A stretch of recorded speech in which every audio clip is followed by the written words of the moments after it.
السلام عليكم معنا wanaagsan beertaan ku dhex jirnaa halkaan sida u jeedaan waxa ku beeray barbarooni nimcada ilaahay dhulkeena siiyay u malayma ama waa yar yahay wadan ilaahay siiyay wax kasta aad ku beerto waxay u qurux badan yihiin oo quality badan yihiin u soo wax soo saar badan saadan aqligaada galin qiyaas barbarooniga meeshan hadda ku yaalo suuqa ma yaalo markaad qiimeyso waa weynkiisa dhumucdiisa maxaan ku yiraahdaa in si degdeg ah ku dhalaba waxaan inta si dheer hadda u jeedaan waxaan meesha ku beeran waa koostadan nadiif sidii u taarag quruxdeeda caafimaadkeeda yani geedkii dhamaay waa ka weynaat si caafimaad qabto oo qurux badan tahay nooca ma Spanish ayaa dadka qaar u yaqaanaan walow koosto Soomaaliyeed ay tiraahdo sida magacaas aan ku tahay marka wax walba sidaan u qurux badan yihiin beerahan alxamdulillah kaala sareen macalla wada helo maaha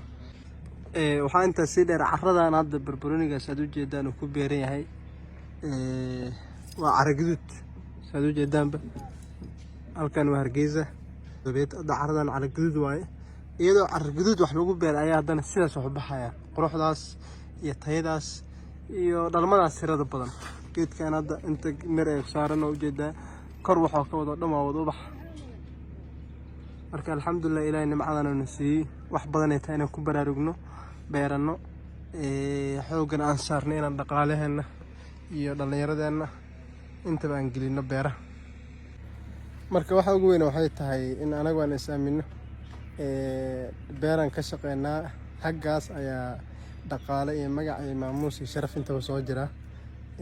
halkaana wax soo saar badan laga heli karaa qof kastoo shaqo la'aan dareemaya maxaan ku yiraahdaa culays dhaqaale dareemaya waxaan aaminsanahay haddii uu bari yimaado si sharaf looga shaqeeyo si sharaf loo noolaan kara wax weyn oo wax laga soo saaran karo waa laguna noolaan karo